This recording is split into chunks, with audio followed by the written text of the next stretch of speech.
Hello. ഇന്ത്യയുടെ മുൻ പ്രധാനമന്ത്രിയും സാമ്പത്തിക വിദഗ്ധനും മുൻ RBI ഗവർണറും മുതിർന്ന കോൺഗ്രസ് നേതാവുമായ ഡോക്ടർ മൻമോഹൻ സിംഗ് വിടവാങ്ങി. 1932 സെപ്റ്റംബർ മാസം 26 അവിഭക്ത ഇന്ത്യയുടെ ഭാഗമായിരുന്ന പഞ്ചാബിലായിരുന്നു അദ്ദേഹം ജനിച്ചത്. തന്റെ ഇഷ്ടവിഷയമായ സാമ്പത്തിക ശാസ്ത്രത്തിൽ അദ്ദേഹത്തിന്റെ പഠനം പൂർത്തീകരിച്ചത് Punjab university, Cambridge university, Oxford university എന്നിവിടങ്ങളിലായിട്ടാണ്. രാജ്യം അദ്ദേഹത്തെ എക്കാലവും ഓർക്കുന്നത് 1991 ഇന്ത്യ കടുത്ത സാമ്പത്തിക വെല്ലുവിളി നേരിട്ട സമയത്ത് ധനകാര്യമന്ത്രി എന്ന നിലയിൽ മൻമോഹൻ സിംഗിന്റെ കോൺട്രിബ്യൂഷൻസിനെ ഓർത്തിട്ടാണ്. കാരണം അദ്ദേഹം മികച്ച ഒരു സാമ്പത്തിക വിദഗ്ധനായിരുന്നു.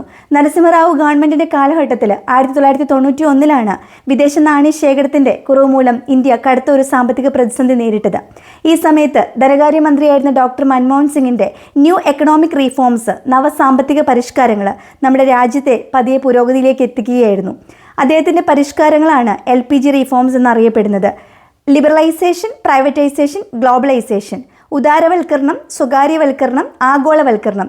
ഈ റീഫോംസിലൂടെയാണ് അദ്ദേഹം രാജ്യത്തിൻ്റെ സാമ്പത്തിക തളർച്ചയെ പതിയെ മാറ്റിയെടുത്തുകൊണ്ട് രാജ്യത്തിൻ്റെ പുരോഗതിയിലേക്ക് എത്തിച്ചത്. മുൻ RBI ഗവർണറായിരുന്നു ഡോക്ടർ മൻമോഹൻ സിംഗ്. 2004 ഡോക്ടർ മൻമോഹൻ സിംഗ് ഇന്ത്യയുടെ പ്രധാനമന്ത്രിയാകുന്നത്. തുടർച്ചയായി 2 തവണ അദ്ദേഹം ഇന്ത്യയുടെ പ്രധാനമന്ത്രിയായി. 1987 രാജ്യം അദ്ദേഹത്തിന് പത്മവിഭൂഷൺ നൽകി ആദരിച്ചിട്ടുണ്ട്. മുൻ കോൺഗ്രസ് നേതാവും മികച്ച സാമ്പത്തിക വിദഗ്ധനും മുൻ RBI ഗവർണറും ഇന്ത്യയുടെ മുൻ പ്രധാനമന്ത്രിയുമായിരുന്ന ഡോക്ടർ മൻമോഹൻ സിംഗിന് പ്രണാമം.